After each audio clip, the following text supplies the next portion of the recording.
The worst part about being stuck at home is that I can't make a video without somebody interrupting me and ruining the video. So peep this. I was busy recording my Ravens prediction video for the upcoming season, and I was about halfway through the games. I think I had like 6 games left, which was around 15 minutes into the video, when all of a sudden, bam, somebody starts calling my name, and they come down here and they start asking me questions, and all of a sudden everything's ruined. I gotta start over. Video's done. I'm very mad about that. So I'm gonna have to record that video another time. Hopefully I can get it out either tomorrow or Thursday. I'll probably try to record it tomorrow if I can get some peace and nobody disturbs me. But it is what it is. So instead, I'm gonna talk about the Titans game and what the Ravens took away and learned from that loss. So here we go. Ravens vlog. That playoff loss was tough. I think we all remember what happened on that fateful Saturday night in M&T Bank Stadium. We were expecting a great performance. Team looked ready to go, and instead they come out there and they get manhandled by Derrick Henry and the Titans. In my opinion, it was one of the most painful losses we've had in franchise history. I remember in my rant video, I said it was the worst loss in franchise history, but I don't believe that's the case. I really don't believe that. That was me at that time, you know, raging out. In my opinion, I have my personal worst game in franchise history, and I might make a video about that someday, but well, that's for a video for another time. But yeah, that playoff loss definitely did hurt. But I'm specifically surprised that happened, because the Titans exploited our weaknesses. I will say this though, I was surprised by how terrible the coaching and the play calling was, because for a team that was the number one running attack in the league and the greatest rushing team in NFL history, because they broke the all-time rushing record for a team in a single season. They broke that. For a team that's known for running the football, for them to say, you know what, we're not going to run the football. It don't matter if we have 2 reliable backs. We're not going to run the football. Let's throw the ball 59 times with Lamar. For them to do that was just embarrassing, especially because they weren't out of that game. It was, at times, you know, being down 7 and then being down, 7-3 or 14-3, you're still in the game. I don't know why they just decided not to continue to run the football. Our running backs get 9 carries. That makes no sense. But it is what it is. Coaching was bad. Other than that, I wasn't surprised that we lost that game, looking back at it now. And I'm looking at the games and I'm like, yeah, I'm not surprised we really lost, because the Titans exploited our 2 biggest weaknesses. Our receiving core on offense and our running core on defense. Our receivers all season have not been spectacular. And let me say this real quick. People like to take away from Lamar Jackson's season and you know, his MVP season and say, man, don't matter. He has 11 Pro Bowlers. How many of those Pro Bowlers are offense specifically, and how many of those are actually receivers? Please name that for me. But yeah, they like to take away from his MVP season. But let me say this. This guy, in his first season as a full-time starter, won unanimous MVP. He's the 2nd player in NFL history to do that, right behind Tom Brady. He won MVP throwing to one of the weakest receiving cores in the league. He had Hollywood Brown, who was a rookie, and most importantly, had a screw in his foot, so he wasn't even 100%. He's throwing to a rookie that's not even at 100%. Then he's throwing to Miles Boykin, another rookie. He's throwing to Mark Andrews, who was a 2nd-year tight end, who had yet to emerge at that time. And Lamar's MVP season helped Mark Andrews emerged to be a top 5 tight end. Then he was throwing to Hayden Hurst, another 2nd-year tight end who was injured during his rookie season and hasn't really gelled in with the offense. As for the other receivers, Chris Moore, I don't want to talk about him. You know what Chris Moore is. And Willie Snead, he's a very solid slot receiver, but he's not a deep threat. And then Seth Roberts, he's cool, he's all right, he's solid, but he's not anything special. Lamar had one of the weakest receiving cores in the league, yet he managed to win MVP. But we want to take away credit from that. You know, I don't know, man. But yeah, our biggest weakness in the receiving game and the run defense were exploiting that game. Our receivers couldn't catch to save their lives. It was so bad. And we saw it throughout the seasons, like, especially remember that Seattle game. That Seattle game was an example where our receivers couldn't catch, specifically Mark Andrews. When they couldn't catch, we couldn't score. In that Titans game, we got into the red zone several times. We had no problem moving the ball on the Titans. We just couldn't catch. Our receivers couldn't catch, and we couldn't capitalize on points. In fact, 2 of the 7 or 8 drops that was in that game were for touchdown passes. One, which in my opinion was the best throw Lamar made that night, to Seth Roberts, That was a drop. He was in open space. He got behind the defense, and Lamar fitted in between 3 defenders. If he makes that catch, he's gone. That's a touchdown. The other was to Hayden Hurst, who didn't turn around in time. Lamar put the ball on his chest. Perfect position. Put it in his chest where the receiver's supposed to get it. Hayden Hurst didn't turn around in time to see it. And it bounces right off his chest. Incomplete. No touchdown. Yeah, that receiving core got exploited. And we saw that throughout the season where the receiving core just wasn't doing anything. And they weren't gaining separation. They weren't doing anything. So Lamar had to rely on his run game, his personal abilities and athletic abilities to make plays and extend plays and use his feet to get first downs when the receivers weren't doing anything. That was a big issue throughout the season. We just ignored it because the team was busy going 14-2. The other issue, which we really shouldn't have ignored, our run defense. First of all, we had issues with both pass rushing and run defense, but at least the pass rushing, we were addressing that via blitz because Wink Martindale was constantly blitzing. I believe we were the #1 blitzing team in the league last season, and the reason we had to continuously blitz was to be able to generate pressure so we can get to the quarterback, because we didn't have any pass rushers that could really consistently generate pressure, so we had to blitz in order to cause that. As for our run defense got exposed a couple times throughout the season.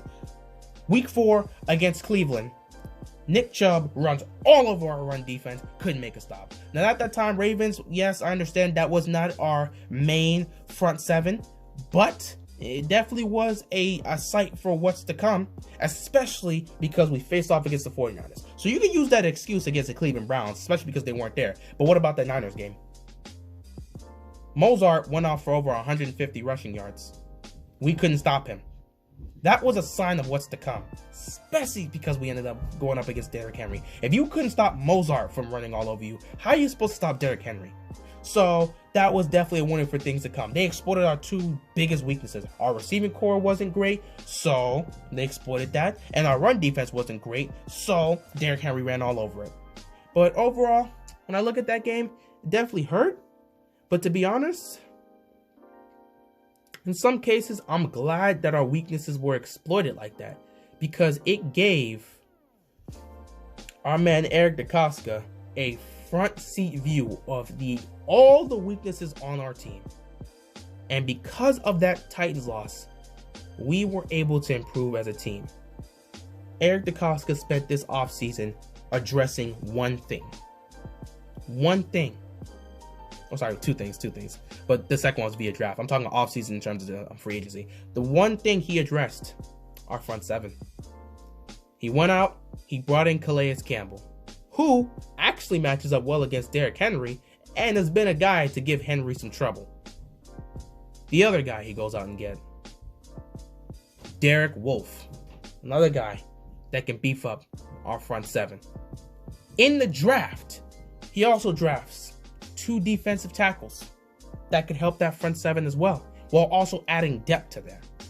On the flip side, in the draft, Devin Duvernay, James Prochet, 2 receivers that are known to do one thing: catch the ball. They are pass catchers. They don't drop passes. Both these guys have 2 of the lowest drop rates in college football. They do not drop the ball. They are pass catchers.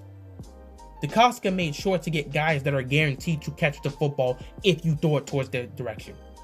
DeCosta took that playoff loss and improved the team beyond any reason. This team is so much better. This up-and-coming Ravens squad is so much better this season than it was last season.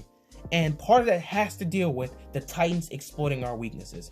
If we did not face off with the Titans, I'm not exactly sure how our draft would have gone. Because if we would have faced off with the Texans, and let's say we beat them, we get to the AFC Championship game, lose to the Chiefs. Do we, then again, who knows? If we get to the championship game, we might be the Chiefs. Let me not do hypothetical situation. Let's just assume we lost to the Chiefs, right? Or let's just assume we lost to the Texans, and it wasn't because our run defense got exploited. If it wasn't for the Titans exploiting our weaknesses, would we have been able to address them this offseason? Maybe the receiving core, most definitely.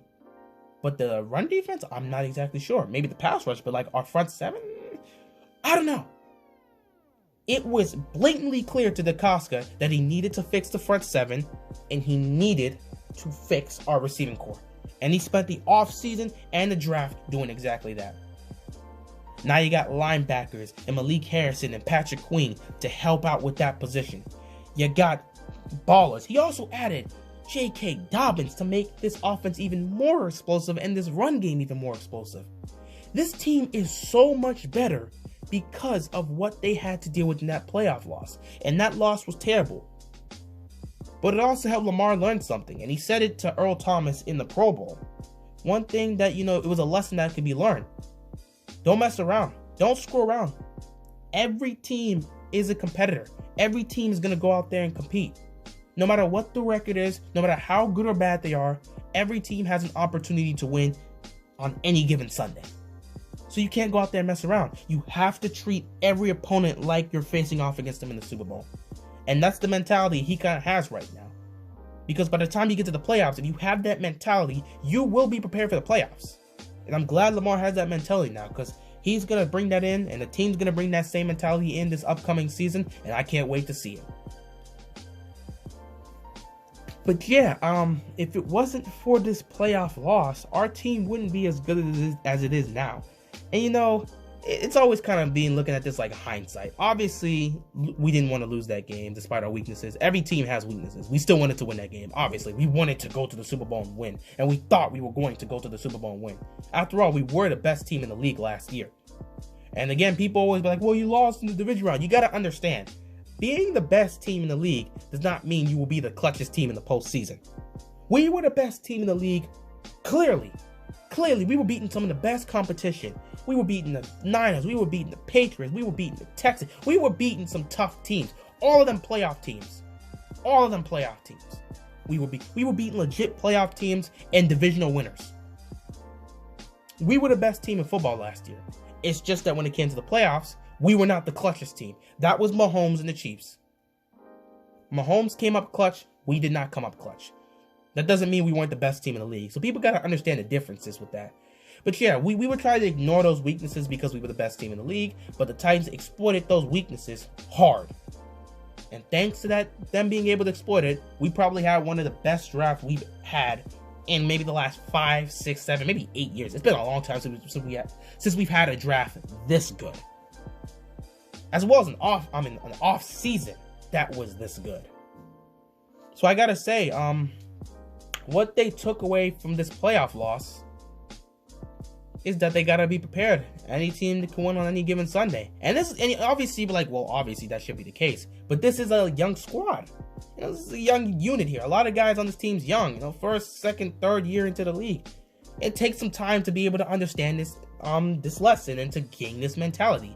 Now that they've been here and understand that you got to treat everybody the same, regular season or postseason, every opponent can win on any given Sunday. You have to be able to treat them the same and treat each game like you're going into the Super Bowl. Now that they have that mentality, they should be better prepared to handle this upcoming season. And when they get into the postseason, they should be much more prepared and ready to go. So I can't wait to see what they do. But yeah, besides the takeaways, they really opened up DeCosta's eyes to the weaknesses on this group, which he, for the most part, knew. And he did everything in his power to fix it, and he fixed everything except the edge rushers.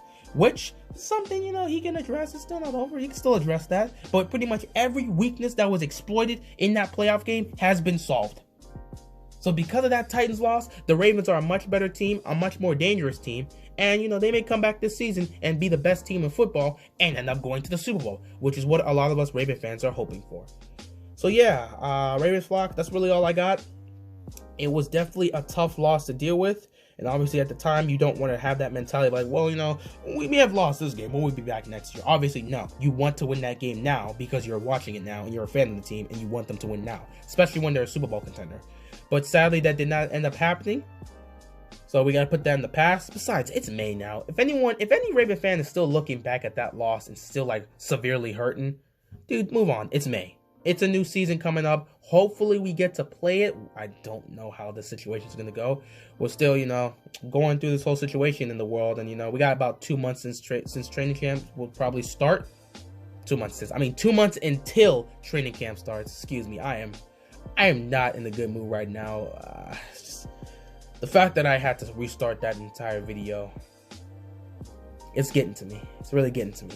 But yeah, we got about 2 months until training camp starts. And then we got about 3 months until the first preseason game happens. So we'll see what happens then. I don't know if football's going to happen this season. I hope for football to happen this season.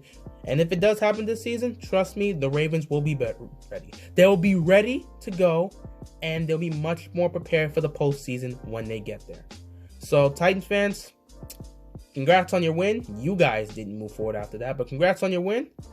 And in some cases, I thank you for beating my team because you've made us a hell of a lot better and a hell of a lot stronger and much, much, much more prepared for the postseason next time around. That's all I got for you guys. This was a jumbled mess, but I had to get you something today because the video that was supposed to come out today ain't coming out today. That's all I got, and I'm out of here. Peace.